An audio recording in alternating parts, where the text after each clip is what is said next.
인도의 한 왕국에 아리따운 왕비가 살았습니다. 세월이 흘러 이 왕비가 세상을 떠나게 되자 왕은 너무도 슬퍼서 왕비의 무덤을 정성 들여 만들었습니다. 1년 후 왕이 그곳을 찾아가 보았더니 눈에 비친 무덤이 쓸쓸해 보였습니다. 그래서 신하들을 시켜 무덤 옆에 미남자의 조각을 새기게 했습니다. 아마 자기를 상징하는 조형물이라 생각했던 모양입니다. 다시 1년 후 무덤을 찾았습니다. 여전히 쓸쓸하게 보여 맞은편 왕가를 상징하는 호랑이 상을 만들어 세웠습니다. 또 1년 뒤에는 무덤 앞에 재력을 상징하는 호화로운 집을 짓게 했고 1년 뒤에는 무덤 뒤에 권력을 상징하는 성곽을 세웠습니다. 정말 근사했습니다. 동쪽에는 미남, 서쪽엔 호랑이, 각각 궁전과 성곽이 위용을 갖추어 대단해 보였습니다. 흡족한 마음으로 자세히 살펴보니 눈에 거슬리는 것이 하나 있었습니다. 그것은 가운데 있는 초라한 무덤이었습니다. 왕은 명령했습니다. 저 무덤을 당장 치워버려라. 인생이 이렇습니다. 인생이 떠나고 나면 잊혀지고 초라해지고 새로운 가문이나 재물이나 권력이 나타나 인간의 자취를 사라지게 만듭니다.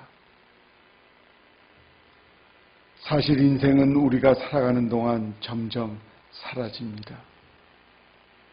사회나 가정에서 차차 자기의 존재가 약화되어 가고 중심에서 비켜나 물러가게 됩니다. 영원히 의지할 곳은 어디일까요?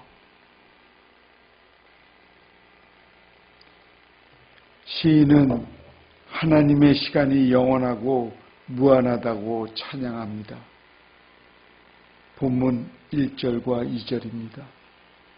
주여, 주는 대대에 우리의 거처가 되셨나이다.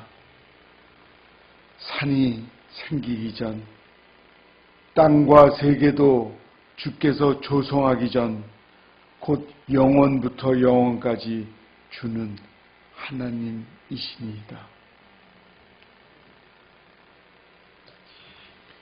시의 작자는 전통적으로 모세라고 알려져 왔습니다. 이 시의 최대한의 정의를 표하기 위해 모세 저작이라고 붙였다는 주장도 있지만 모세 시대부터 변함없이 전해 내려온 찬양시라는 점에 이의가 제기하는 사람은 없습니다.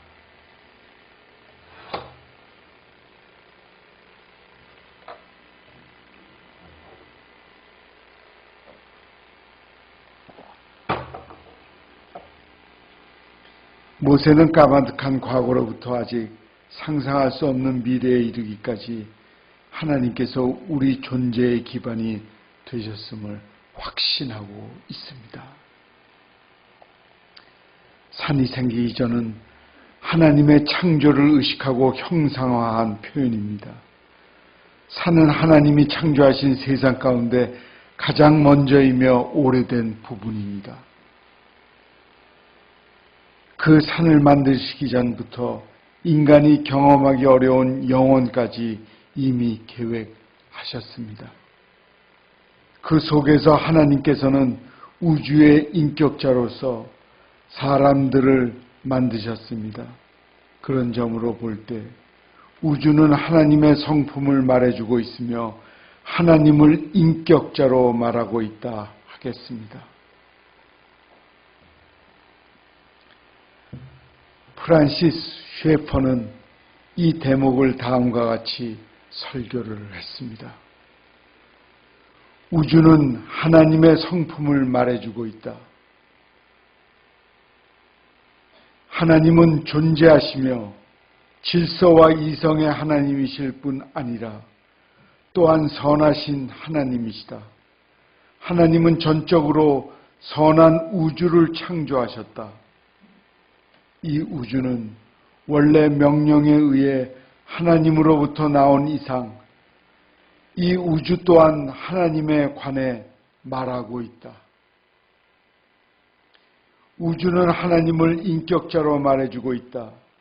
하나님께서 사람을 하나님의 형상으로 만드실 때에 우주의 다른 영역에 대해 말씀하신 것보다 많은 것을 자신에 대해 이야기하셨다. 천사들도 이 사실을 말해주고 있다. 그러나 성경의 강조는 사람에게 있다. 우리 모두가 잘 알고 있는 것은 사람이다. 존재하는 모든 것 가운데 어떤 인격적인 것이 있는데 그것이 사람이다. 이 사실이 만물의 창조주의 인격을 증거하고 있다. 만일 하나님의 창조 사역이 겨우 기계나 식물이나 동물에 그치고 말았더라면 인격적인 것에 대한 증거는 없었을 것이다. 시인은 인간의 시간이 잠깐이며 유한하다고 탄식합니다. 본문 3절에서 6절까지입니다. 주께서 사람을 티끌로 돌아가게 하시고 말씀하시기를 너희 인생들은 돌아가라 하셨사오니 주의 목전에는 천년이 지나간 어제 같으며 밤의 한순간 같을 뿐이니이다. 주께서 그들을 홍수처럼 쓸어 가시나이다. 그들은 잠깐 자는 것 같으며 아침에 돋는 풀 같으니이다. 푸른 아침에 꽃이 피어 자라다가 저녁에는 시들어 마르나이다. 하나님께서는 자신의 존재 자체에게도 인격을 부여하시며 인생을 돌보십니다. 사람을 티끌로 돌아가게 하시는 것은 인간이 유한성에 드러내게 하신 결과로서 만약 천년을 산다고 할지라도 하나님 앞에서는 지극히 짧은 시간에 불과하는 사실을 알려주고 있습니다. 홍수, 잠깐의 잠, 아침에 돋았다가 저녁에 시드는 풀 같은 것들이 유한한 인생이라고 말씀합니다. 한때 격렬하게 그치지 않을 것 같던 홍수에도 견디며 살았던 시간이 가고 잠을 깨면서 보았던 풀도 해가 떨어지기 전에 말라버리는 것을 경험하는 것이 인생입니다. 정말 유한한 삶이라 하지 않을 수 없습니다. 우리가 잠들었음을 깨닫기도 전에 날이 새어 잠이 깨어나고 다시 잠들기도 전에 아침에 꽃이 시드는 모습을 보아야 합니다. 우리 인생은 그렇게 빠르게 지나고 끝이 날 것입니다. 잉글랜드 체스터 교회당에 시계에 걸린 문구입니다. 울고 웃던 어린 시절 시간은 기어갔고 활기찼던 청소년 시절 시간은 걸어갔습니다. 어른이 되었을 때 시간은 뛰어갔고 늙었을 때 시간은 날아갔습니다. 나는 곧 알게 될 것입니다. 시간이 다 가버렸음을. 오 주님, 그때 저는 과연 구원을 받은 자일까요?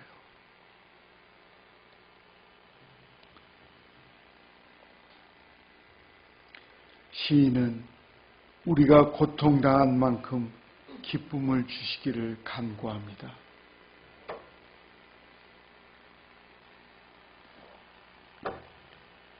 본문 13절에서 17절까지입니다.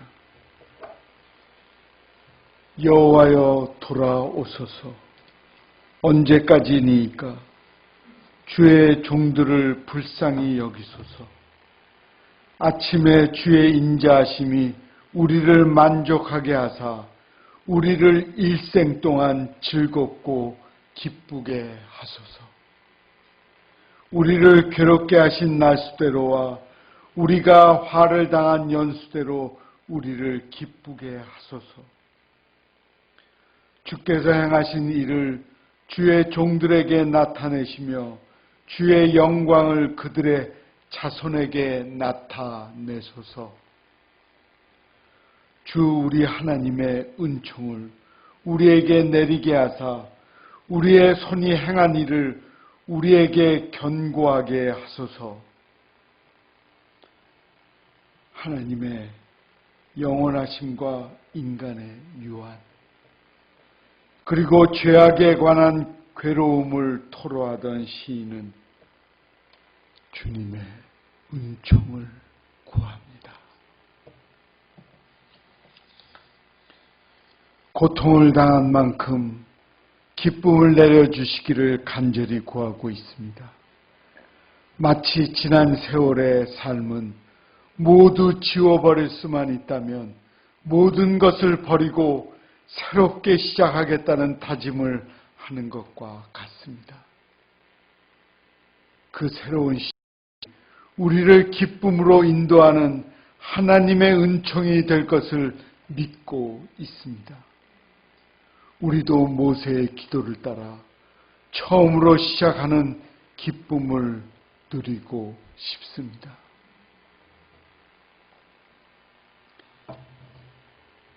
이해인 다시 시작하는 기쁨으로 중에서 첫눈, 첫사랑, 첫걸음, 첫 약속, 첫 여행, 첫 무대. 처음의 것은 늘 신선하고 아름답습니다. 순결한 설렘의 기쁨이 숨어 있습니다.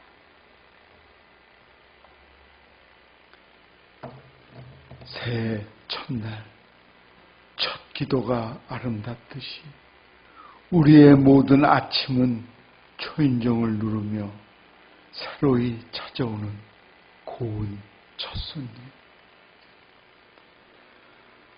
학교로 향하는 아이들의 나팔꽃 같은 얼굴에도 사랑의 무거운 책임을 지고 현관문을 나서는 아버지의 기침 소리에도 가족들의 신발을 가지런히 하는 어머니의 겸허한 이마에도 아침은 환히 빛나고 있습니다. 새아침에 사람이 되기 위하여 밤새 괴로움의 눈물을 흘렸던 기다림의 그 시간들도 축복해 주십시오.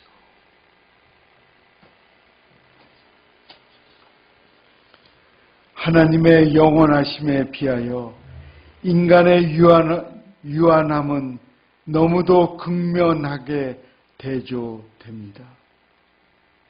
이 사실을 깨닫게 되었을 때 절망과 한탄으로 고통에 잠길 것이 아니라 하나님을 의지하고 긍휼을 구하는 태도를 가져야 합니다.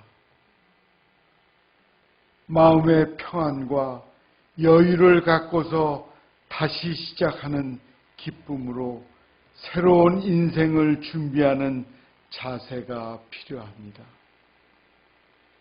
새아침에 사람이 되기 위하여 밤새 괴로움 후에 눈물을 흘렸던 기다림의 그 시간은 얼마나 고통스러웠던가. 이제야 그 괴롭던 고난의 밤은 지나갔습니다. 우리의 기도도 이렇게 바뀌어야 합니다. 아침에 주의 인자하심이 우리를 만족하게 하사 우리를 일생 동안 즐겁게 하옵소서.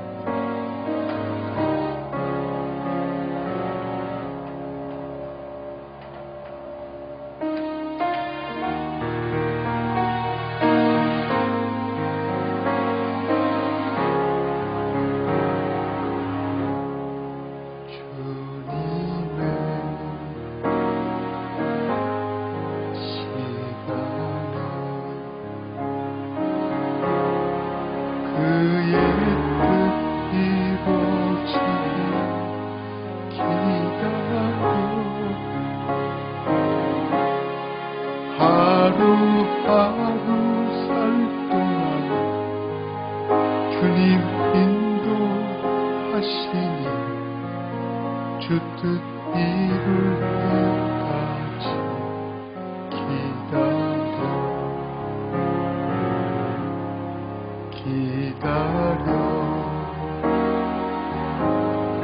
그때를 그의 뜻 이루어지기 기다려 주의 뜻 이루어질 때 우리들의 모든 것 아름답게 변하리 기다려. 우리 함께하자.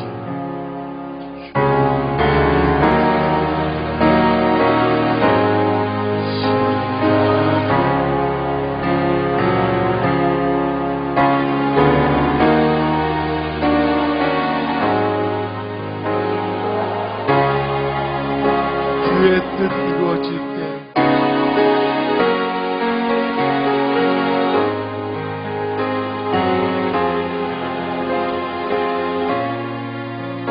아름답게 변한 기다려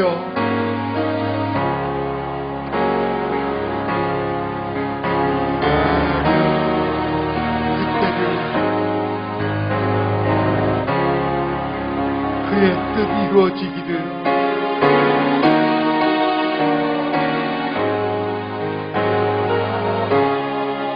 주의 뜻이 이루어질 때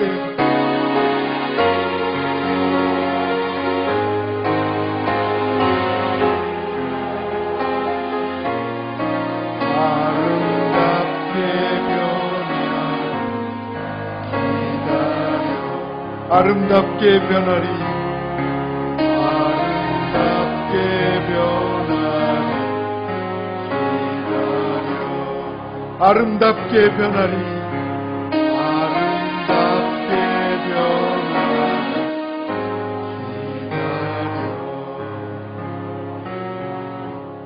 기도하겠습니다.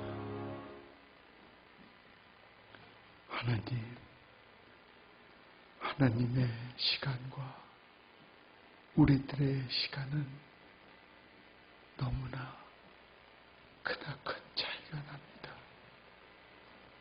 우리가 따라갈 수도 없는 시간, 그 시간, 하나님의 시간, 그 시간을 따라 우리도 겸허하게 살아가도록 하옵소서. 우리를 인도하시는 주님의 이름으로 항상 기도드리고 살아가고 있습니다. 우리의 시간보다 하나님의 시간에 집중해서 살아갈 수 있도록 역사하여 주시옵소서. 예수님의 이름으로 기도합니다. 아멘.